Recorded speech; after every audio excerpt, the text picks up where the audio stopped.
All right, so what attracted us to this property is obviously the view. You can see the Platte River Valley and off in the distance several different mountains as part of the Front Range. I think this is the area that I'm hoping that we're going to spend a lot of time in, or outside here on the deck. We get a lot of southern exposure, yeah. And importantly, when there is wind, which we're learning seems to be in April and October, you can protect oneself from that. Sure. The property itself is basically built on a big rock.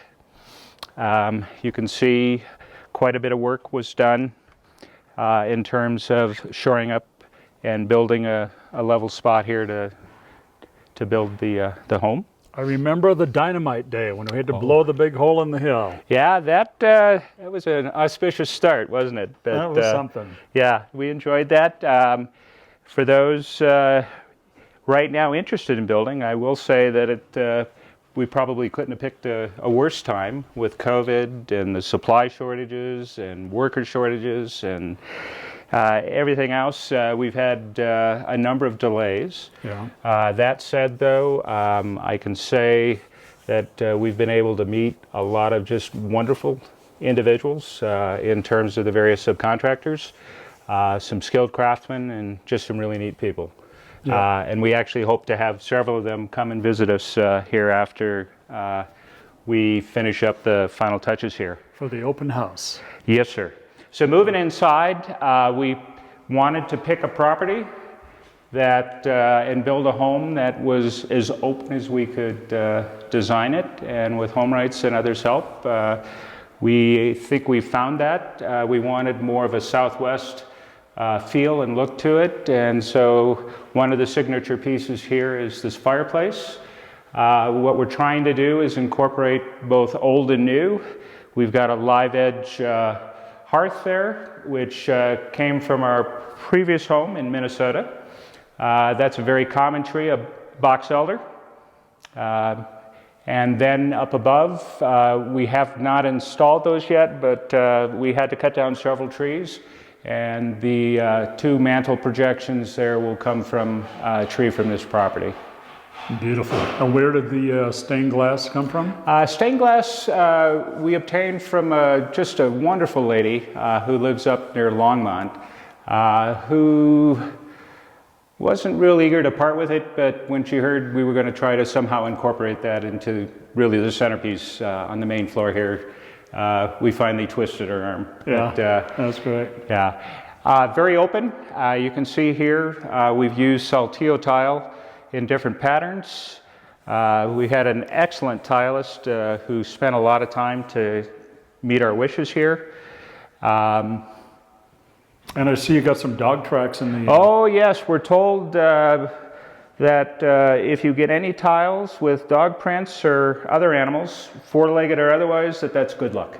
I think it's very good luck. Yeah, this place. So we hope to have years of enjoyment here. We tried to go more of a minimalist, but we wanted color. So we've got a number of pieces here that come from Mexico, Talavera tile, and some color in terms of what little of the countertop you can see here as we're continuing here to kind of put the final pieces together. Sure. How many square feet in the total house, Mike? About 2,200 on the main floor, which is where Karen and I plan to spend most of our time, and roughly another 2,000 down below, so about 4,200. Beautiful. If we go to the front of the house here, the focal point is clearly this main door. As I think I mentioned in the previous video, we actually were able to get this door. It had previously been in a church in Canton, Ohio. And I still need to finish the inside, but you can see here as you come in, we've got a nice timber porch and this beautiful door with the stained glass here. And then at your feet here, our children were kind enough and they actually purchased as a Christmas present this medallion. Again, just kind of extending the kind of the Southwest feel and flavor of this. We need to seal this, and it'll actually shine more like the saltillo when we do that. Nice.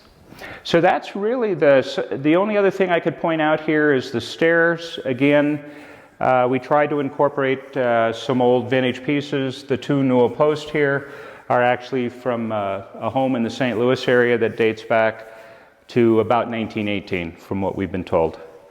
Very cool. Now, are you a contractor by trade? No, I actually was in healthcare and research, so I enjoy dabbling, and this project probably was more dabbling There's a lot than I planned on. Serious dabbling here. Yeah, serious dabbling, but I really enjoyed it. Mike, so let's summarize. What's it been like to build this beautiful home as an owner builder with HomeWrights? Again, I think as I had initially mentioned in the opening video, we had initially intended this to be a turnkey home. But because of factors including the price of homes skyrocketing, for us to really make our dream home a reality, we actually took on a greater role, and by doing so, we're able to cut costs. We started this project on April 15th, I think was when we broke ground.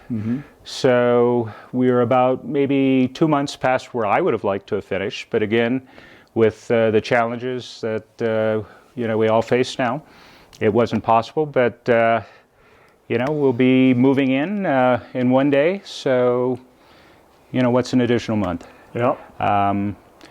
We hope to thoroughly enjoy this. We hope to invite and have friends come and visit and spend as much time as possible here. So we're excited now to close yet another chapter, that of kind of building the house, and we look forward now to let's say a little more R&R.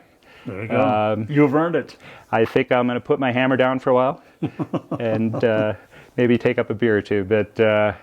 But no, we've got great neighbors.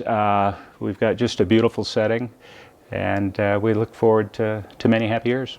Again, our plan is as retirees in our forever home, we're largely planning on living on this main floor. So in addition to the rooms that you've seen, we've got a master suite which basically finishes this floor.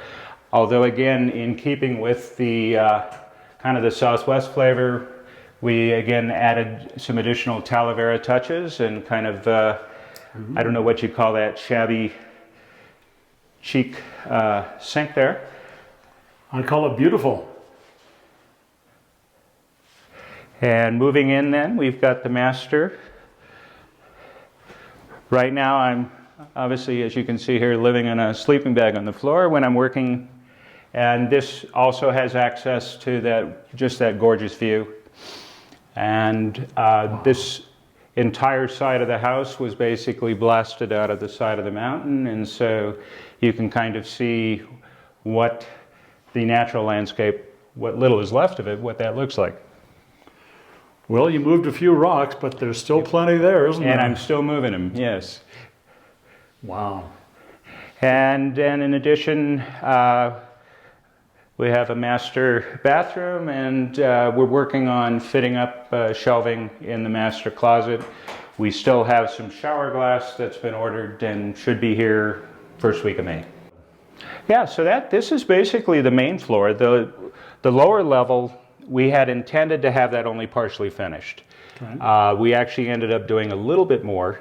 And if you'd like to see it, we can quickly go through there. But for instance, we have no flooring in. That'll probably be 6 months before we put that in. And in part, we wanted to kind of get into the house and kind of get a feel for what we wanted for finishes. So as an owner builder, you have a lot of responsibility in this. And I know it's stressful going through this with all the delays, but at the end of the day, what motivates you to hang in with something like this? I think ultimately, it's the end product, which is basically building our forever home. Having something that's basically designed expressly to meet our dreams and our needs. And despite all of the problems that we had, I think we've built something that I think we're going to thoroughly enjoy.